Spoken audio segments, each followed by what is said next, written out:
c'est que je constatais que dans la formation de base universitaire, il y avait un manque pour ce qui est des sciences. Donc, dans ma formation, je trouvais qu'il y avait un manque.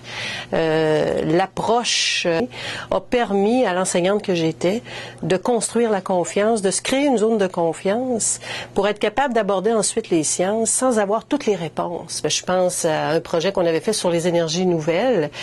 C'est allé tellement loin dans ce cas-ci que l'école s'est vue installer une éolienne sur le toit de l'école pour faire fonctionner la petite radio scolaire.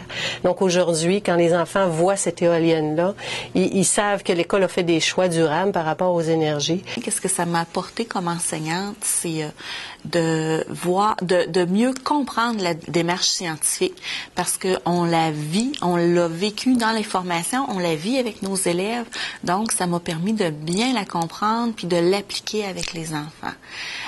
Ça l'a totalement changé ma façon d'enseigner. C'est quelque chose, je ne reviendrai pas en arrière parce que ça m'apporte beaucoup. C'est du matériel qui est facile à se procurer, qui est facile d'accès. C'est facile aussi à animer parce que les enfants embarquent, sont motivés, donc c'est toujours agréable.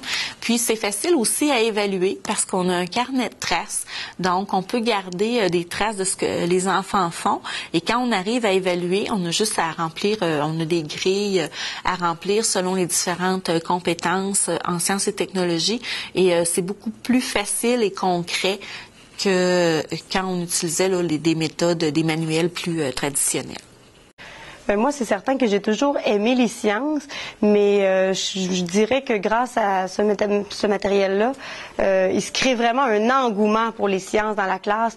Puis autant, là, si vraiment on partage cette passion-là avec les élèves, ben moi, je partage cette passion-là avec les élèves et les élèves me le redonnent aussi. C'est vraiment là dans les deux sens, là. Comme les expériences qu'ils font sont la réalité, ben ça va sortir des quatre murs de la classe. Les élèves, ils continuent à se questionner là-dessus. Ils arrivent à la maison, ils questionnent leurs parents. J'ai vu des élèves qui commençaient déjà là, à construire des bateaux avec leurs parents, à faire des tests. Ensuite, ben ils vont ramener ça à l'école pour en parler aux autres, nous partager les découvertes qu'ils ont faites durant la fin de semaine, ou ils vont apporter des livres sur le sujet. On voit que les élèves là sont vraiment engagés, là. Donc, ils s'en rappellent, ils viennent m'en parler là, plusieurs années plus tard. Donc, nous, on se dit que c'est une des preuves que les concepts ont été bien acquis, ils sont capables d'en parler, de l'expliquer. Et je crois que ça les prépare vraiment bien pour le secondaire. Non seulement il y a ces concepts-là qui ont bien acquis, mais ils ont aussi développé une attitude de chercheur. Les élèves construisent ensemble leur savoir. Un élève va amener un élément de réponse, un élément de réflexion, une hypothèse. Ça va faire penser à l'autre. Ah oui, j'ai déjà vu telle chose à telle place, ou j'ai déjà entendu telle information dans telle émission de télévision. Donc, ensemble, les élèves vont construire des hypothèses, vont aller les vérifier, vont être capables de faire de nouvelles hypothèses, de valider. Alors, ils vont aller beaucoup plus loin. Ce qu'on remarque aussi en le faisant en classe, c'est que les élèves sont beaucoup moins stressés.